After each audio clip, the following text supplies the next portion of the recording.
റാഗി വെച്ചിട്ടുള്ള ഒരു അടിപൊളി സൂപ്പാണ് ഉണ്ടാക്കുന്നത്.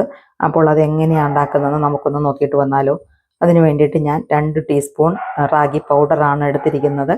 അതിനെ ഒന്ന് 1 കപ്പ് വെള്ളം ചേർത്ത് നമുക്കൊന്ന് അലിയിച്ചൊന്ന് മാറ്റി വയ്ക്കാം.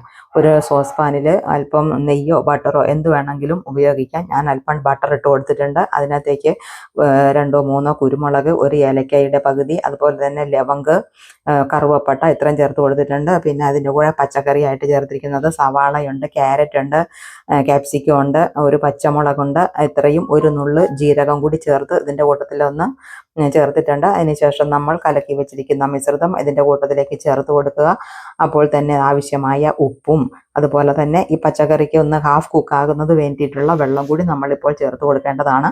എന്നിട്ട് തിളച്ച് കഴിയുമ്പോഴത്തേക്ക് ഉപ്പെല്ലാം പാകത്തിനാണോ എന്ന് നോക്കി ആവശ്യത്തിനുള്ള അതുപോലെ കുറുക്കലൊക്കെ ആയി കഴിയുമ്പോഴത്തേക്ക് ഇത് നമുക്ക് വാങ്ങി ഉപയോഗിക്കാവുന്നതാണ്. അപ്പോൾ വളരെ ടേസ്റ്റിയായ ഒരു റാഗി സൂപ്പാണ്. എല്ലാവരും ഉണ്ടാക്കി നോക്കണം. രാത്രി ഒരു ദിവസത്തെ ഡിന്നറായിട്ട് ഉപയോഗിക്കാം.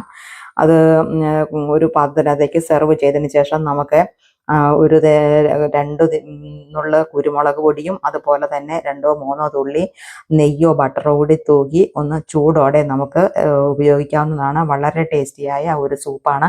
എല്ലാവരും ഉണ്ടാക്കി നോക്കുക. എന്നിട്ട് ഫീഡ്ബാക്ക് അറിയിക്കുക. അടുത്ത വീഡിയോയിൽ കാണും വരേക്കും ബൈ ആൻഡ് ടേക്ക് കെയർ.